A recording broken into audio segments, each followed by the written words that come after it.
Question de monsieur Olivier Fessa à madame la ministre des Sports, de la Jeunesse et de la Vie associative. Monsieur le député. Merci Monsieur le Président, Monsieur le Ministre, chers collègues. Le club de tir de La Ciotat compte environ 1300 membres, tous tireurs licenciés. Le tir sportif est une discipline olympique et la France est d'ailleurs fière de compter sur des tireurs médaillés. Le club de La Ciotat existe depuis bientôt 60 ans et il met ses installations à la disposition, notamment des policiers, mais aussi de 600 agents pénitentiaires qui y effectuent leurs séances de tir obligatoires, essentielles pour la qualité de leur formation et donc la sécurité publique.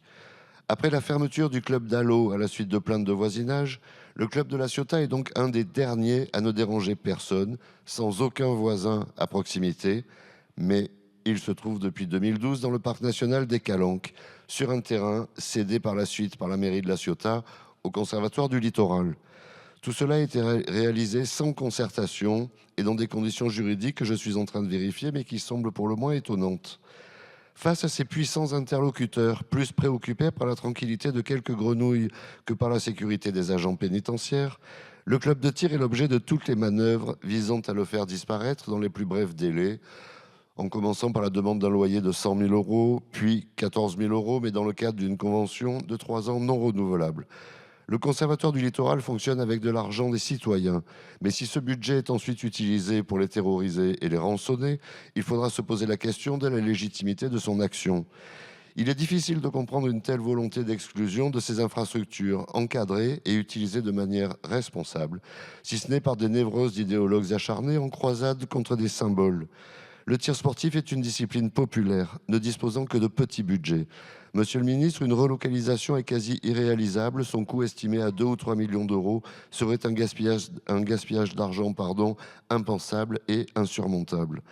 Au nom des tireurs sportifs, mais aussi pour la sécurité des policiers et des agents pénitentiaires, pouvons-nous compter sur votre soutien pour aider ce club sportif à se maintenir dans son emplacement historique et légitime? Je vous remercie. Merci. La parole est à monsieur le ministre chargé de l'enseignement supérieur et de la recherche. Merci Monsieur le Président, Mesdames et Messieurs les députés. Monsieur le député Fessa, je tiens tout d'abord à excuser Madame Barsac, ministre des Sports, de la Jeunesse et de la Vie associative, qui ne pouvait être présente pour vous répondre. Vous m'interrogez sur la situation du club de tir de La Ciotat et je profite de votre question pour saluer le dynamisme de ce club de tir qui compte, comme vous le rappelez, 1300 membres et qui existe maintenant depuis près de 60 ans. J'en profite également pour saluer les performances de nos athlètes médaillés dans les disciplines de tir lors des Jeux olympiques et paralympiques de Paris 2024. Dans le cas spécifique du club de tir de La Ciotat, le ministère des Sports, de la Jeunesse et de la Vie associative est particulièrement attentif aux difficultés que vous avez soulignées. L'activité de ce site joue un rôle important tant dans la pratique du tir sportif que dans l'entraînement des forces de l'ordre.